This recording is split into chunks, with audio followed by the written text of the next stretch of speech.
When you hear 80% of black women speak, who do they benefit? Massa's children. What is the end goal of the things they say?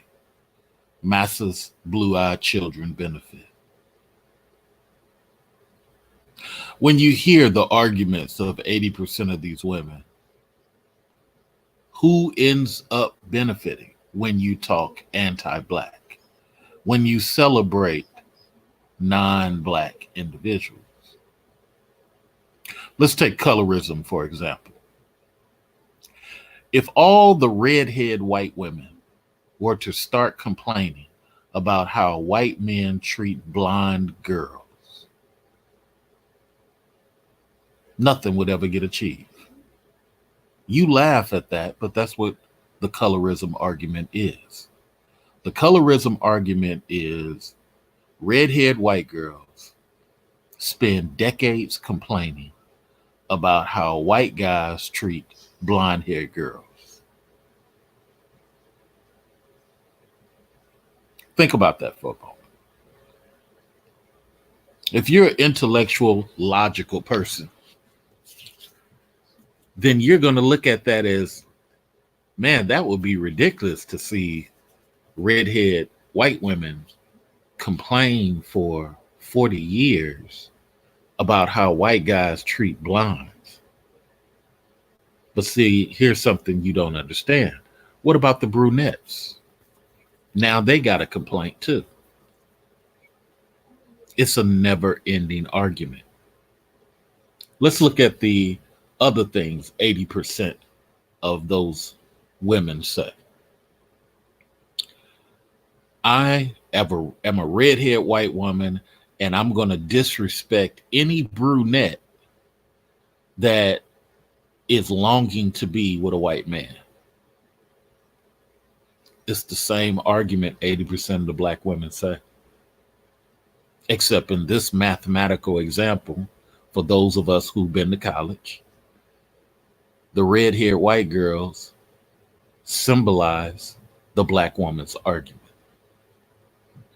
And we spend decades having this war that never ends, that there's no solution.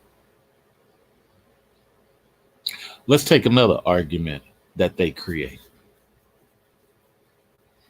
The redhead white woman, imagine if she took this black argument. The redhead white woman is going to call the blonde haired girl a pick me just because she wants to be married to a white man. Think about how ridiculous that sounds. Now, after all that, put this in your head. Now, that redhead woman wants the white man to defend her anytime a Mexican person attacks her, anytime a Irish person attacks her. That after creating all these little wars, the redhead girl wants to say, white man, you ain't defending us. Wait a minute, redhead girl, didn't you just spend 40 decades trying to tear everything down? Well, you supposed to defend me just because I'm white. Hold on. You've been talking anti-white male for decades because you got teased as a redhead girl. Now, I use redhead girl as an example because all redhead girls get teased growing up in school. Nobody really gets with a redhead girl. In white communities, it ain't the thing. So here's the thing that's crazy. Looking at the same 80% argument that they put out, and you put that over to redhead girls, it makes no sense. Let's do it over to Latins. So the dark-skinned Latins are going to complain, you Latin men don't protect us. The dark skinned Latin girls are going to say, you Latin men are not providing for us. Where is this? How is this argument ever going to be solved?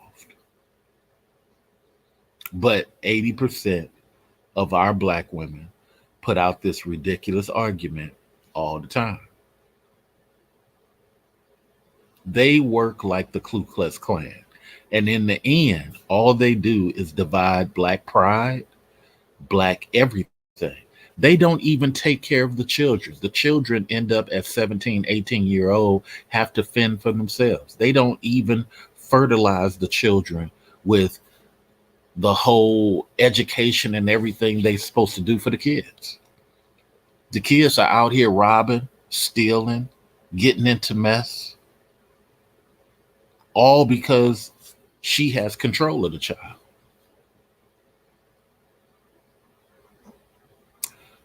The thing I try to say to everybody is beware. 80% of these black women are not trying to help their own black children. They just want to get money and prounce around to the other sisters. Look what I've done. Look how I'm living.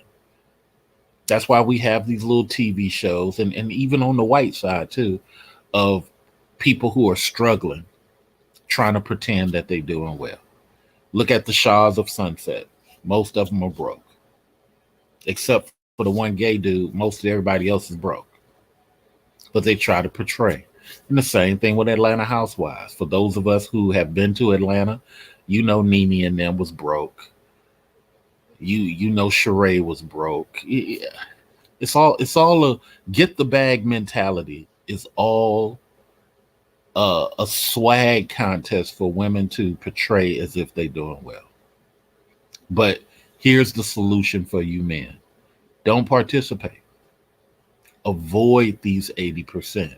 Don't sit up here, spend your time talking about them, trying to convince them. Don't spend your time trying to get them to realize, trying to expose them. The best thing you can ever do against the 80% is leave them defenseless. And when somebody gives you a microphone that says, why are you not protecting those 80% of black women? Say simply this: those women are against black men and they can fend for themselves.